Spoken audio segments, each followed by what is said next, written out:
Let me spend just a few minutes talking about the situation in the world right now, because the last couple of days have been dramatic. Now, there is no guarantee that we avoid catastrophe because the world's not well led, and the world is in a very unstable situation because of all the things that we've been discussing.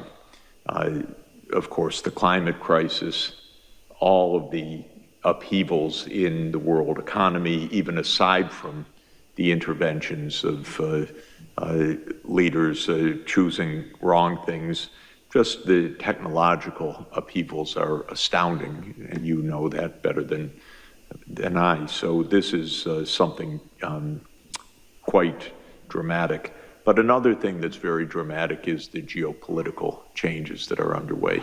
They are remarkable. They're very dangerous, but on the whole, not bad, actually. What's happening is that a familiar world led, so-called, by the United States and Europe is no longer led by the United States and Europe. It was presumptuous to be led by the United States and Europe to begin with. It's actually the end of a very long cycle that dates back to 1492 and onward, because it started with a voyage that was a little bit, went awry and changed the world fundamentally. And they say that, how do you know that Christopher Columbus was an economist, by the way? He didn't know where he was going. He didn't know where he was when he got there, and it was all on a government grant. So this is par for the course. But the world became a European-led world with a lot of cruelty and a lot of inequality and a lot of domination, and with a lot of remarkable technological development that came along with it, but that was utilized as a form of power and oppression as well. And the United States dominated the world for about a half a century after 1945. Now we're in a very different world. And the voices of other parts of the world are really important and growing, and that means that in the media and in the political life in the Western world, there's a lot more anxiety, actually, than there is in China, for example, or in India, where it's not pessimistic. It's not feeling that the world's falling apart. It's feeling that the world is changing in the right direction, actually. And I would say if you look at opinion surveys in Africa, there's a tremendous amount of optimism, actually. Africa is the most optimistic single continent in the world, if you look at opinion surveys. So the world's changing, and it leads to a lot of anxiety, and the anxiety is highest in the United States because nobody likes to be pushed off the perch. But the fact of the matter is the world's becoming a lot more interesting, diverse, interconnected. You're a very diverse group, but not quite diverse enough. Are there any Chinese faces here? No. We have somebody from Hong Kong. Okay, good. Hong Kong, we were just there. It's wonderful. And India? Yes. Great, okay. So, between the two, you're 40% of the world population, but not exactly 40% of this room. So it's just to say, we don't have to have complete demographic equality, but you're a very diverse group, which is extremely important, very important. And the world's even more diverse, if I could put it that way, so we need to strive for that. And viewed in that perspective, my own view is, I'll say a grim statement and then an optimistic statement. If we don't blow things up, which is possible, then things are going to be okay. And By that I mean the world that is taking shape will be more equal, more open, actually benefiting from a lot of the breakthroughs in technology. The real worry I have is just disaster in the short term, because my country is the worst led that it's ever been, and our political system has collapsed. So we have one-person rule, which is not exactly the way to run a society of 335 million people and $30 trillion of output. But that's what we have for the moment. But if we can avoid the catastrophes, we actually, not just rhetorically and not just optimistically, we really have a lot of solutions in this world for food production, for sustainable energy, for better education and healthcare systems, for all sorts of things that are completely wonderful. They're getting discovered, they're getting developed, you're pioneering many of them. They're not getting undertaken at the scale that they need and the pace that they need by any means, but they could be, because there's no fundamental shortfall of resources or know-how.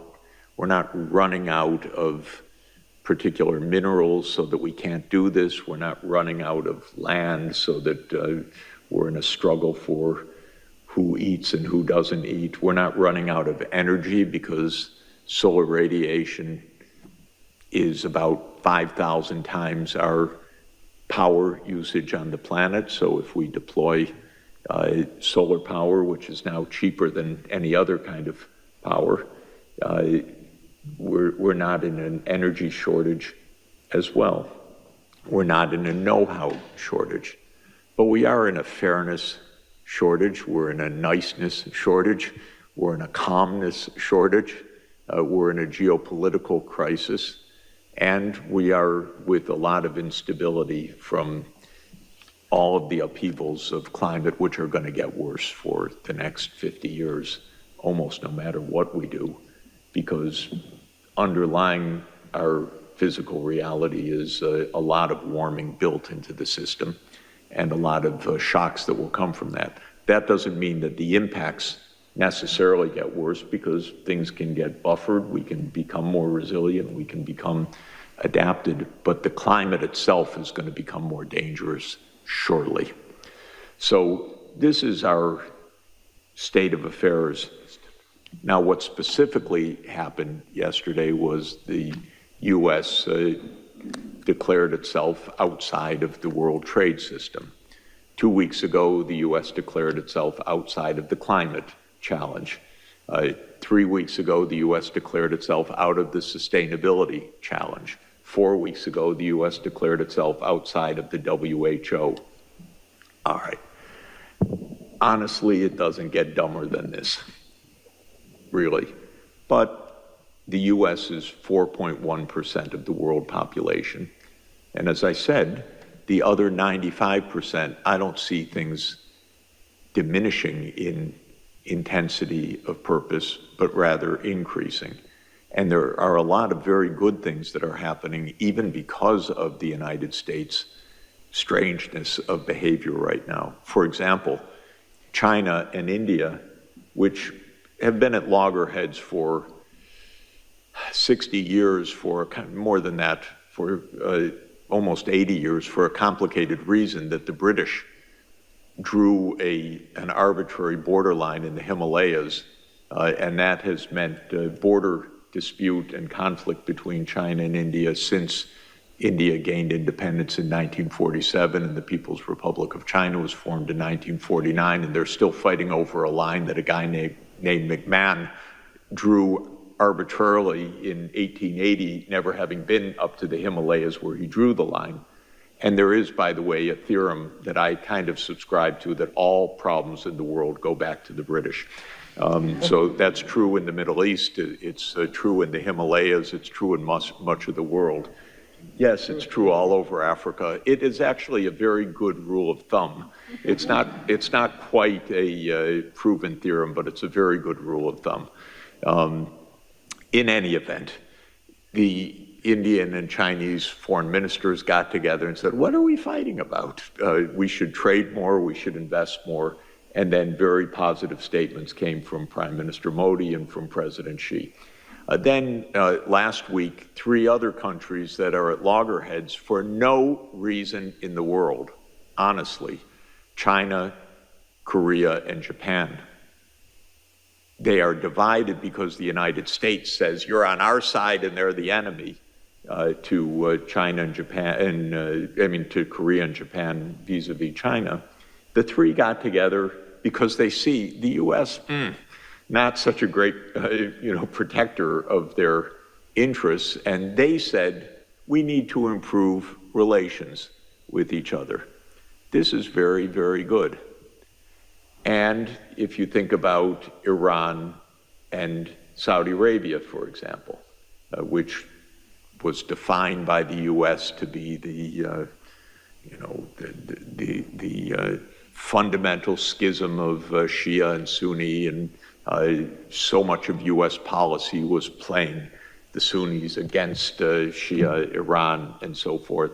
They made a rapprochement last year, which China helped to broker in a very wise way. The United States would never have done it and never even have thought about it, but China was very helpful.